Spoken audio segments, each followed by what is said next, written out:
I was told I should do a video on how to open boxes. I guess one of my coworkers saw how intense it was going. But when you're busy and you're trying to get into some more product, Sharpie works really well for ways that aren't a knife. You don't have it one-handed. This is usually somewhere on you. If you work in a kitchen, back a house, let's say a warehouse, half of the tools and stuff back there aren't made for normal everyday hands. They're not selling it on Pampered Chef. These edges are really sharp.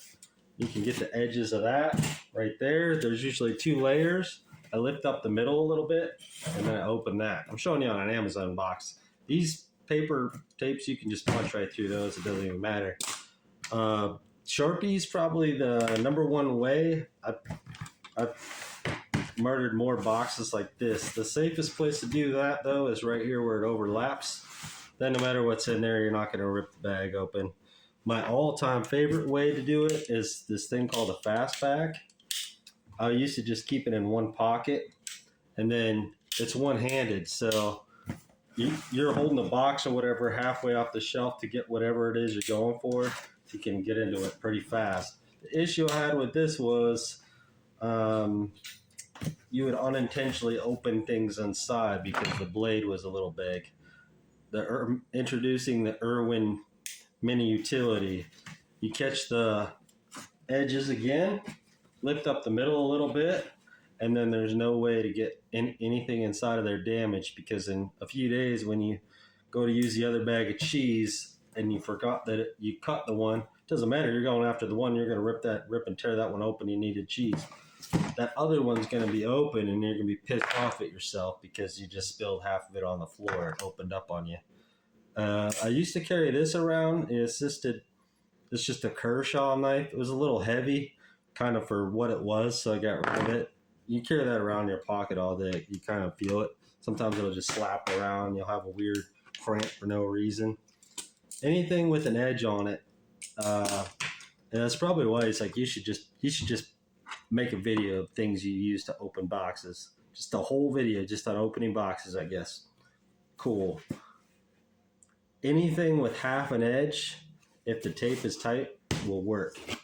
You're getting after whatever it is, and I mean getting after it. If what you have in your pocket is keys, you use keys. But that's why I showed you these utility blades, because anything you can use with one hand is pure gold, because half the time it's halfway off the shelf. You just want one thing in there. You're going to open it up. You're going to take that one thing, leave this on the shelf. You're not going to write that it's a partial box or anything. You're going to do inventory after the rush or whatever. And it's, depending on where you're at, that's the wrong thing to do, but it's also what you have to do. So these are clutch. This is something most people carry, so half of the boxes out there are just stabbed with a pen. Again, try with some dry stock, some paper plates or something. If you don't have enough hate in your system, it's something you might have to practice. But most people who work on caffeine and hate don't even have to worry about it. They'll rip one of these out, their key, slide it right down there, and they won't care what kind of stuff they're opening up besides what they're after. They'll just punch the box. So maybe that's why I'm here showing you the different ways to open these things, is because a coworker was like, GD, what the actual? Well, you do what you got to do. Hope this helps somebody somehow. Again, this is Irwin, and this is a Milwaukee Fastback if you're interested. It's a little button. Once you get used to it, it's kind of fun, and it's one-handed. So again, if you're leaning halfway off the shelf and you're just going after one thing, this thing is pretty clutch. So have a good day. Appreciate you guys.